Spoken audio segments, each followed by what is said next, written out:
Well, the map says most of the country is getting snowed on this week. So, what better way to end our hiatus, getting ready for the new season, than looking back at a little bit of childhood paradise? Tools of questionable origins, the smell of Indian tacos and funnel cakes. We're going to relive the Old Paris Flea Market in this episode. I can't believe the messages I got after this originally aired. All the stuff we left out, but most of them are here. Enjoy the episode. We'll be back next week with a brand new season. Looking forward to it. See you then. Thank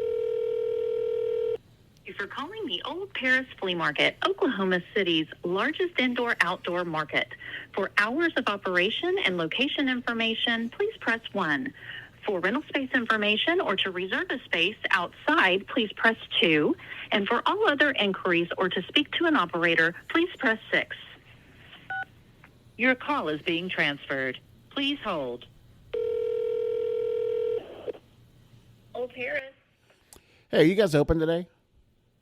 We are till 6 o'clock. Do you have a dress code? We do not. Nice. Glad to see it hadn't changed.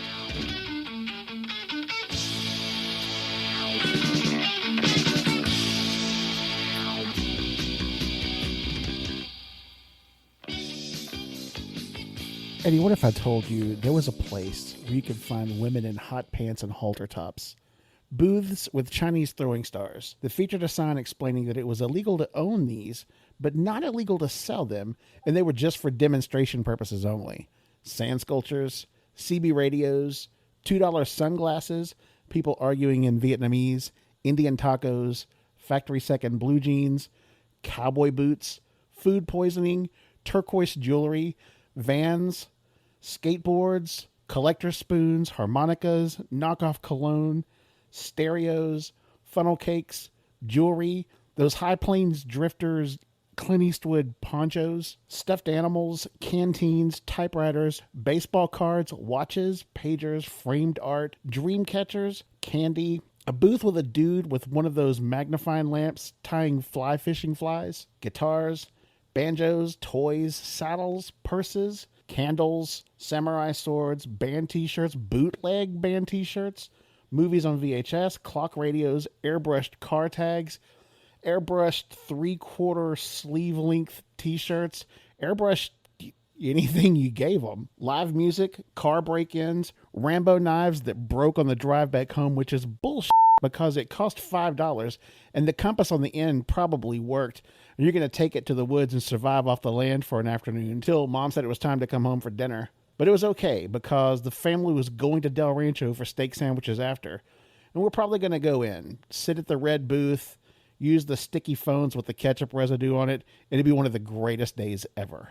Oh, that place sounds amazing. Well, there is such a wonderful place in South Oklahoma City. It is called the Old Paris Flea Market. Oh my gosh. Tell me about it. I went there as a kid. We all went there as kids.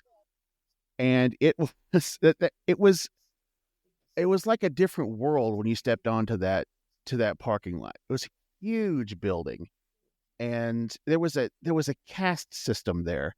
Vendors outside of the building itself, they had these wobbly tables that were sitting in the sunlight. It was just tables with just crap. I once saw a box of old 10-key calculators that were from some smoke-filled office. And for some reason, the sides of every one of them were sun-faded, like they all sat by a window. But they had them out there. And a guy had like an old generator or something where you'd plug them in and show you that it worked. And so outside of the outside booth area, between the dogs that were just wandering around out there, they had, I don't know another way to describe this. It was like the ring around the garbage. It was just dudes selling mostly stolen fishing rods out of their truck beds, and custom vans with shag carpeting opened up to display a collection of non-matching stereo equipment. Nice. But mostly it was just crap that looked like it was from their yards, I guess. So this is the lowest level of the flea market. Yes, yeah. You go past those guys, and then you get to the inner part, like the outside vendors that were just sun baked, and they had those pavilions when the Oklahoma wind would allow it. Yes. I'm telling you, dude, for a kid, it was something. Well, I can smell it the way you're describing it, because I mean, I think all of us has been to a flea market, but there's that smell, that tangible feeling that this encompasses every sense that you have when you go to a flea market. This place to a kid, it seemed like a cross between a carnival and like a Persian bazaar. Now, I don't know what you call it in Tennessee, or I've been to flea markets in Tennessee. I don't know what you call these people, but we in Oklahoma as a kid back in the 80s, we just called them lake people. Yeah. They're fine. They're great people, but your parents wouldn't let you stay at their house. No. Like I said, I don't know what the equivalent is in Tennessee. Lake culture is a big deal in Oklahoma. But when you see them, a staple of these people were cutoff jeans, shorts, and concert shirts from bands that your older cousins had on 8-track. So in my case, it'd be dudes with like Vietnam War tats and a Bachman Turner Overdrive shirt. Nice. With their cutoff jeans. Yeah. Do you think there's a close relation to the lake people and like carnies? Not exactly. Carnies are their own kind of folk. Now, if you lined them up in a police lineup together, which has happened a lot, you wouldn't be able to distinguish them with the naked eye. You'd have to talk to them for a little bit. But, think back then, and this isn't even a knock on this place. It's part of its charm. I think it's gone, by the way, but you remember walking around in Walmart and you see a dude just sucking on a lung dart, like right there in the middle of the store, like knocking down a heater while he's looking at like heating pads and ointments and like, throwing them on the floor and just stomping on them, like and walking away. Like people would smoke everywhere. So I'm not saying that's a flea market thing, but I'm sure they're vaping now.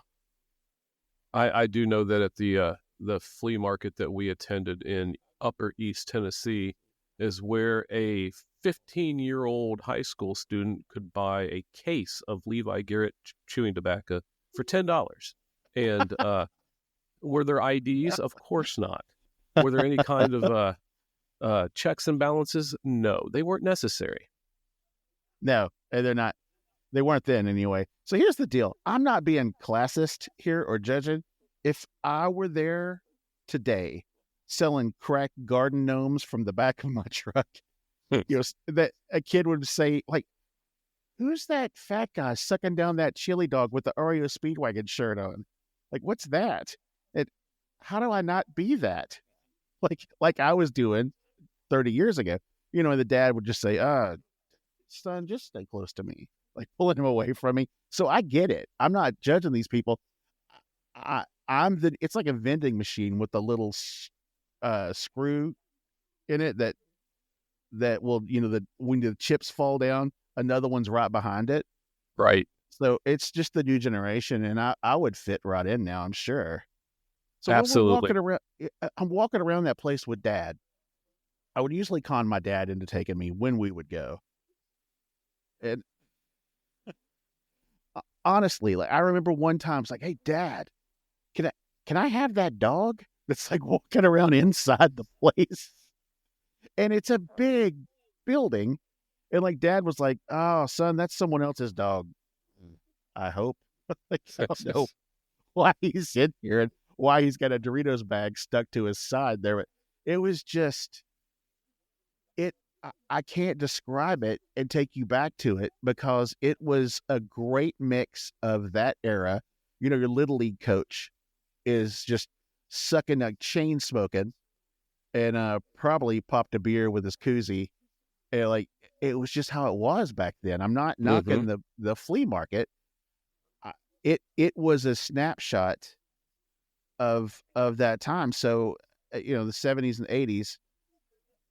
There was a mall that was built in South Oklahoma City called Crossroads Mall that was just ubiquitous. I was talking to a buddy a few weeks ago, and she said, yeah, that's when me and what's her name went to Crossroads and got our ears pierced. Like that is just Crossroads is ubiquitous in this town of Oklahoma City, as just being the place the Southsiders go to shop. It was gorgeous inside, and at Christmas it was all decked out and beautiful. And so you could go, and so I guess essentially this Old Paris Flea Market was Hee Haw Crossroads.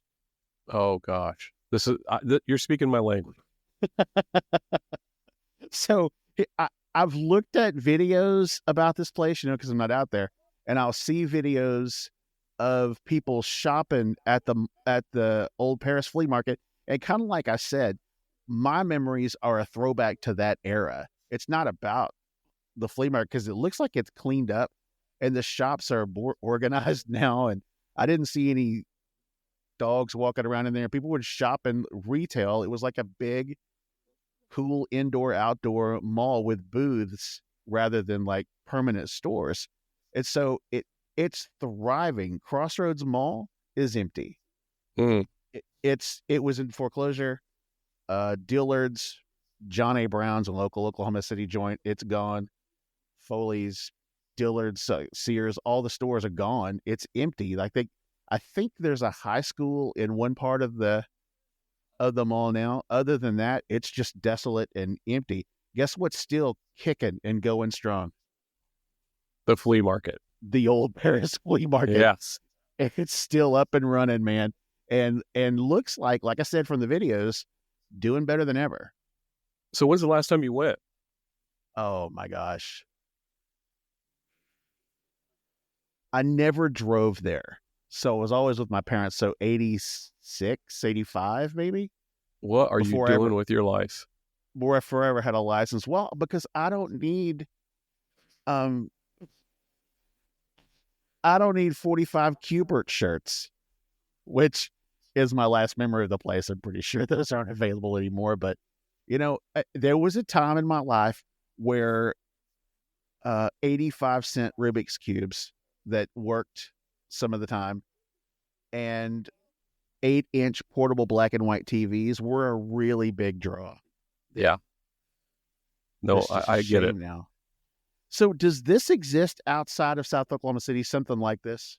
Yeah, we had the same thing because I can't compare the Upper East Tennessee culture to the Central Oklahoma culture, but I'm sure there's many things that are virtually identical. We had the same thing. It was I hate to use the word redneck because sometimes that can be used as a negative connotation, but I don't know any other way to describe it because you had a lot of these old timers that were wearing, like the overalls with the flannel shirt and it was you'd have booths where they would be selling baseball cards in old paperbacks, but then they'd also have a pen that would have like 8 puppies and another pen that had 14 kitty cats in it. And I mean, you could buy anything and everything. And there was plenty of stuff there that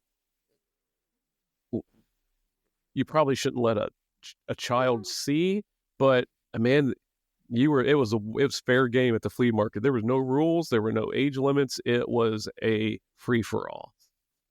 So I remember in like old, I won't say documentaries, but I've seen old films of like, they would call them swap meets in the 60s and 70s. And people, now in the movies, they all show up in their halter top and Mary Tyler Moore capri pants, hopping off of dune buggies and eating hot dogs and having a great time. I suspect that's not exactly how it was. You probably have some guys out there selling car parts that are probably on some directories. Yes, back then. Absolutely. Yeah. They probably should. They probably had some sort of directive that they were not allowed to be around school children or churches. Pregnant women, children, yes, anything that scares easily. Yes. So, like I said back then, and really, I don't want to put these guys in a bad light. I loved it there. My dad wasn't wild about it, but he would take me, like I mentioned about my Rambo knife. That's a true story. What else did I ever get there? they had clown wigs, which were Of selling. course, Yeah, they had clown wigs. Why wouldn't you? They would call around. Hey, do you guys have clown wigs? You might try Old Paris. I don't know why you didn't anyway. And so the rainbow colored wigs, and that was never my thing. But I did buy some $2 sunglasses, and they were red.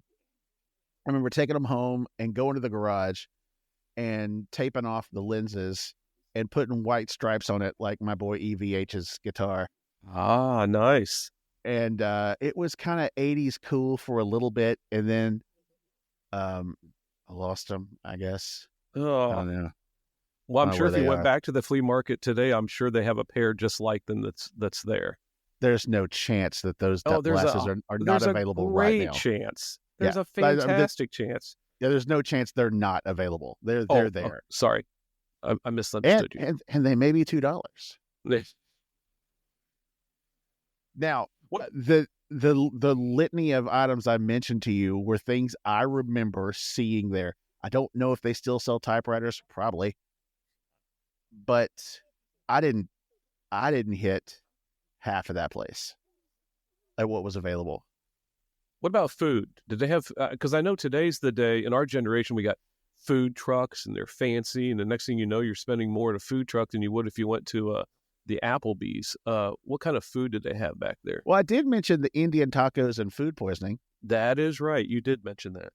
There were I think there was not really a restaurant. That's not really a restaurant crowd, but I think there were hot dogs out there, and I think pizza. I'm not sure. You could always count at the flea market that was in Jonesboro, Tennessee. There was always funnel cakes, and then always someone who was making that kettle corn that you would buy a bag of it for like $4 and it would last like a year and a half. Yeah, it's like a pillowcase. Yes. Right. I wonder of people who hear this. Like I said, it's the Black Friday show. You're out shopping anyway. Man, swing if you're in Oklahoma, swing by Old Paris and pick yourself up some factory second flip-flops. I mean, so the little thing is, but not between your big toe and the second toe. Big deal. You just wear them.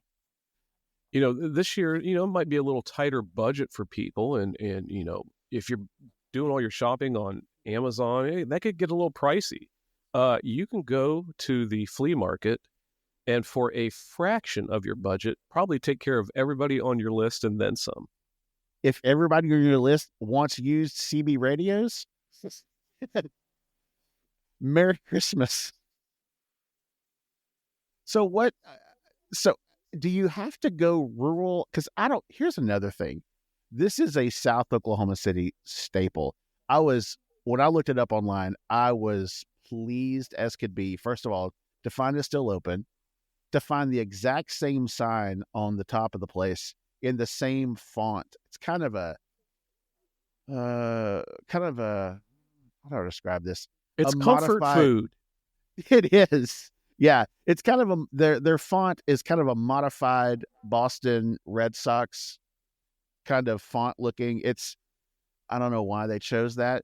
And I dug into it a little bit. It turns out that building, before it was a flea market, was some kind of early Oklahoma incarnation of a Costco or something. I think it was like a shopping club, or I don't know. It was before I was in Oklahoma. I don't know. But what I know now is it is paradise for like a preteen boy to just go in there. And I bought a Chinese throwing star there. Here's the thing. In Moore on Broadway, there was an Army Navy surplus store not far from my mid-high, across the street, side, to the side. And you could get, if you needed some emergency nunchucks and you didn't want to drive all the way to Oklahoma City, you could go there. Pick up a canteen, some old dental tools for some reason, Army blankets. You've been to an Army Navy surplus store. There's no way you haven't. Who hasn't? So it was like, oh God, the flea market's not open today and I need some crap. So, I can go there. And so that would tide you over. But when you want a larger variety of Chinese throwing stars, which I bought one time, my parents didn't want me to have it, and I bought it. It was like $5, and it had, I can only imagine Chinese characters on it, but I don't know what they were. But I would go to the backyard and lean against this huge sycamore tree and throw my new throwing star against the stockade fence and stick it in the fence. It was an old fence and it was kind of beat up, so you couldn't tell.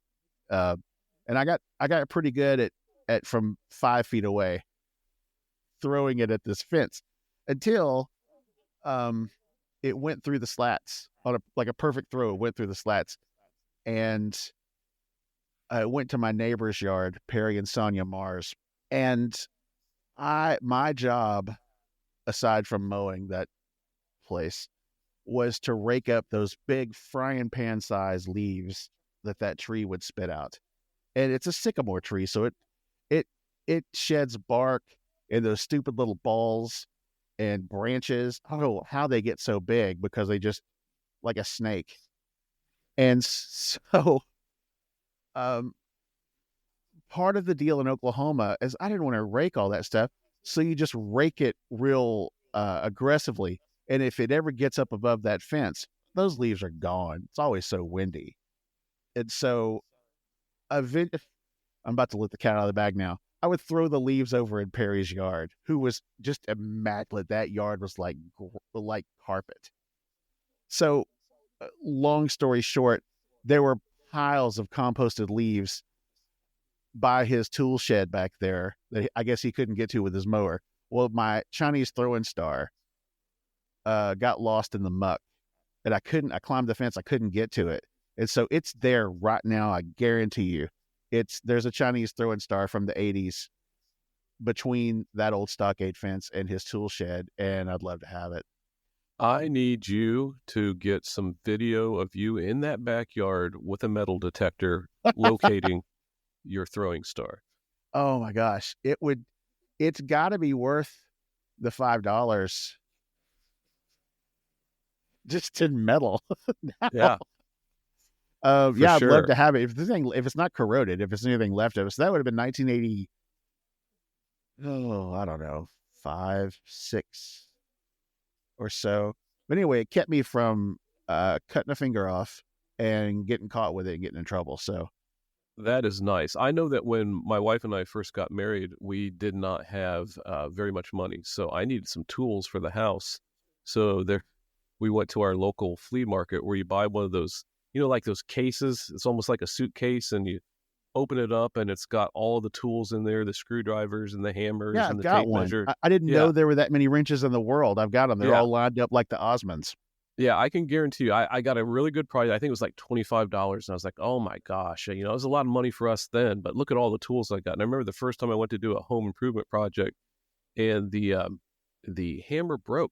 I mean, it just, like, the first time, it's like you hit something and it breaks in half. You're like, well, that's not very good craftsmanship. And the same thing with the screwdrivers. You'd go to do one screw, and all of a sudden you think that you stripped a screw. No, it's the end of the screwdriver. It's gone. Oh. It's now it's just a smooth nub. A smooth nub. Sorry. Well, I think the best recourse for you would have been to pack those things up, take them down to Clem, who sold them to you, and negotiate a fair exchange of either new tools or a refund. I'm sure that would have gone smoothly. Yeah, that's not, those retail rules do not work at a flea market. That's the old let the buyer beware. You're on your own. Plus, Clem's not going to remember you. Well, I mean, he's going to remember you, but he doesn't remember you. I'm going to tell you something. You know that going in, and it's part of the charm. It's part of the fun. Yeah. One of the videos I watched of the Old Paris Flea Market, in my 20 minutes of research, was this lady driving up to it and say, hey, let's go in and see what I get at Old Paris today. And she walked in, and she walked through those doors, and she's filming it.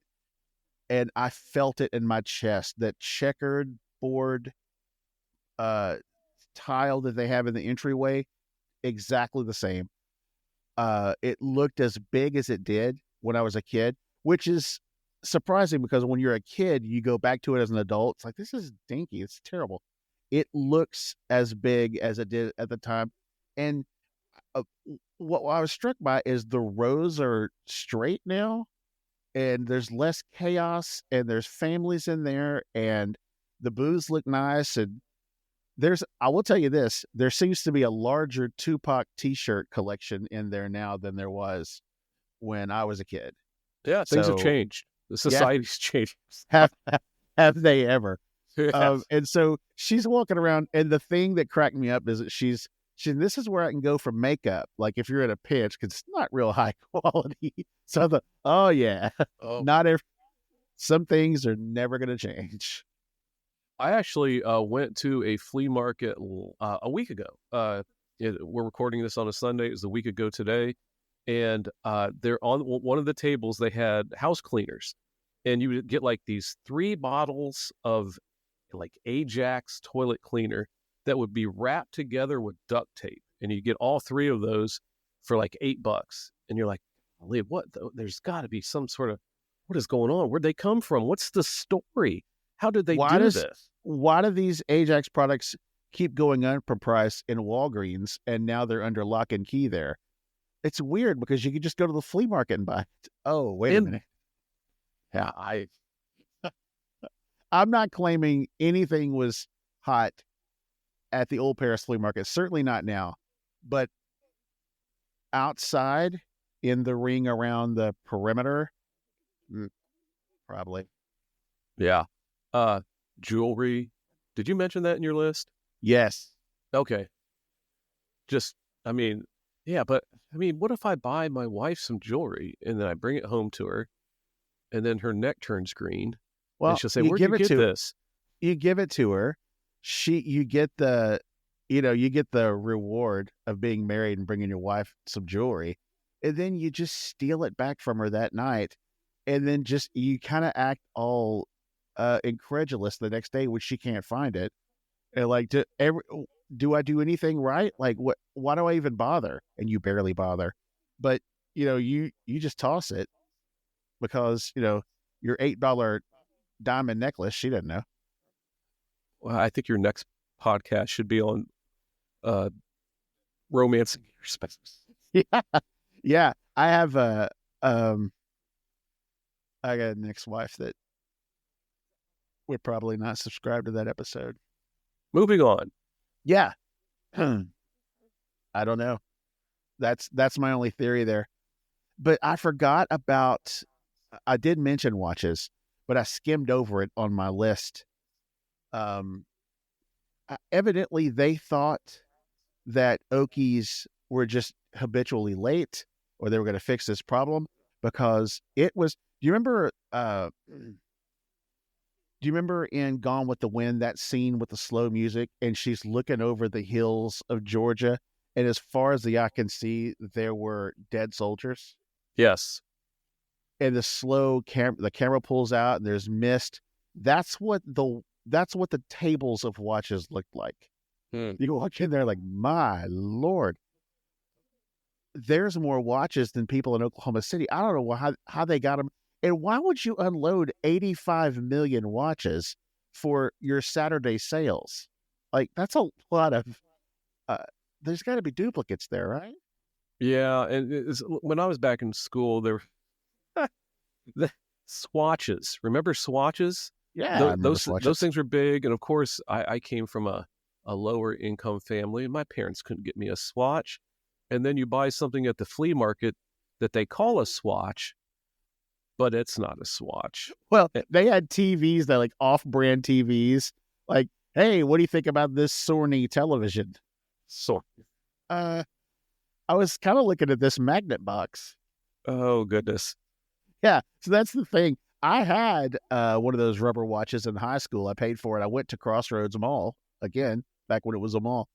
And they had a sports store there, and they had these watch styled watches, but it was in colleges. So I bought a Georgia Bulldog watch that was rubber, had a rubber band around it, and the face was cool, and it had that swatch, that rubber like screen protector on it, and it was more expensive than a swatch, but it had UGA, so Yeah. I You wore didn't have a that for a while. choice. I was Yeah, you proud of had it. to I mean, I could have had a swatch and saved some money, but I couldn't have represented those 8-win annual dog teams back then. Can you describe the smell of the flea market? Yes, I am 52 years old, and I can smell it right now. You walk in from the parking lot, which was gravel, and so it has a certain smell to it too. It's kind of like if it's a long walk and it's hot, your mouth is dry because of the gravel dust that's in your mouth. So you walk through the perimeter, the guys in the BTO and Jefferson Airplane shirts with their cutoff shorts. And you kind of, you know, it's, first of all, it's polite to look at their stuff. When you're walking through, you just want to, no, sir, I'm going to go pay $4 more for something inside in the air conditioner. No. So those people had a earthy smell to them, let's say. So you're telling me that there's different smells based on the caste system of where they were in the flea market? Yes. Yeah. I'll get there. So Okay. then the booth people outside still baking in that Oklahoma sun. That it was similar. So when you go in the place, there was like this fan that would hit you, and it had a mixture of the food, and I don't know that a noise has a smell, but if it did, it would smell like I told you, like there's a big Vietnamese population in Oklahoma City. I guess during or soon after the war, Catholic Charities, you know, the boat people, and they've settled in an area. I had a really good friend in high school that was Vietnamese, and he was born in Saigon in a bomb shelter during the war. So I mean, there's a big pocket here of refugees that are now, you know, citizens with jobs and paying taxes, and so they were there.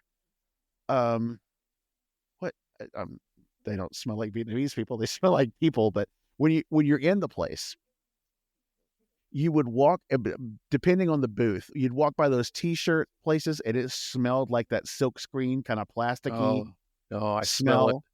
Yeah, and I would always, you know, I've played guitar, and I would always go to where they had the cheap Chinese guitars, and it has kind of that woody smell and the feel and the steel and the strings. And oh my gosh, popcorn was all in the air in that place. You could smell that everywhere. And it was just, I just loved it. I would love to go back. You touch those knives, those pocket knives that, you know, full well were not gonna, you know, you're not gonna hand this down to your son one day. Just go use it till it snaps off in something. I'm glad you Hopefully said it's not something and not someone. So that's good. It's a guy that, you know, didn't watch his mouth down at Thunderbird, but it was a flea market knife, so who cares? But now, what about ink? You smelled ink for some reason in that place. I don't know if it was like those old or those boxes of bandanas that had print on them or something, but man, I can still smell that place. So what about like the old men that would make things out of wood, where they would be like carving and cutting, and then, you know, next thing you know, you got like a fox that's on a log, or even the one in Jonesboro, Tennessee, had a guy with a chainsaw who would make like bears, like grizzly bears on these. Dude, that's big cool. Wood. Yeah, so maybe that's more of an East Tennessee thing and not a. I mean, how many grizzly bears or black bears do you have in central Oklahoma? There is none that I know of. That's that's an Appalachian Smoky Mountain thing that you're talking about. Well, okay, that's special. Yeah, I didn't know how good I had it. We were more dream catchers and turquoise jewelry, moccasins. Good Lord, brother! If you need some moccasins, I can tell you a place. It's on Eastern, South Oklahoma City. So yeah, different culturally, but it's the same people. That's I'd go. amazing. I would go back today. I would love to visit that place and to see over the tops of the counters instead of eye level to it like when I was a kid. And I would love to go with you. I think we would have a fantastic time. We would probably get kicked out just from laughing and I'm pointing. telling you, I would buy so much crap and I would talk to the locals. I've said this before. I remember I've got an episode podcast, I have a podcast episode coming up about a couple of devastating tornadoes that went through the area.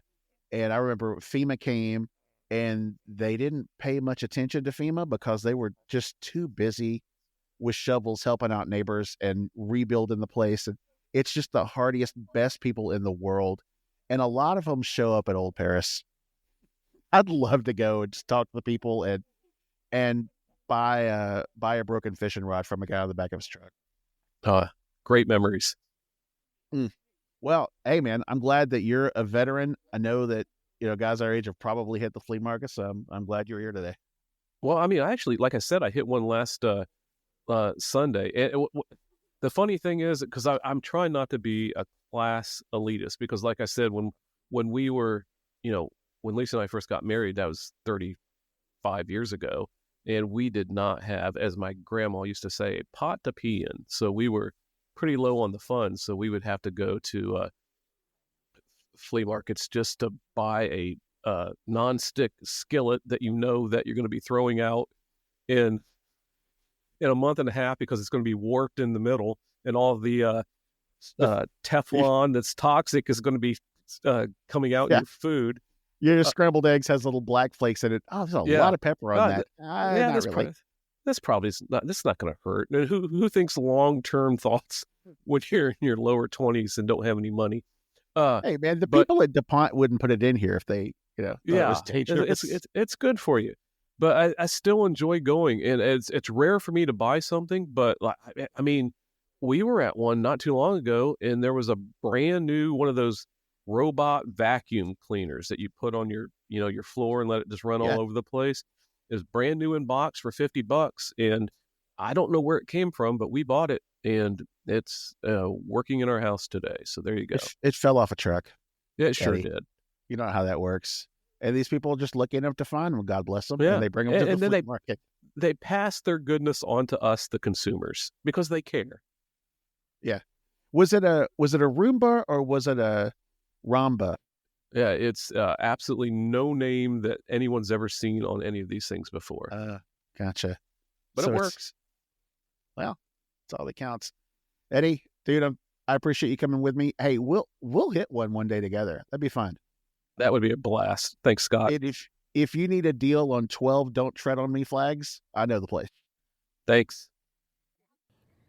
All right, that's it. That's the Black Friday show. Hope everyone had a great Thanksgiving and got to spend time with family. I've gotten some feedback that I should announce where you can find the show, but kind of like the VCR my parents bought at Montgomery Ward when I was in the 7th grade that came with a VHS tape with video instructions on how to set up your new VCR, you're already listening. But you can keep up with the show on our socials, Free Nights and Weekends podcast on Facebook, and most of the others. We'll be back next week with some do's and don'ts about a common problem that a lot of us had in school, mostly don'ts. See you next Friday. Tell your friends. Did I mention the rock band mirrors like you could win at the state fair? Oh man, that's another episode, the state fair. $4 off with a mullet. They had this one ride called the Pistol. In the new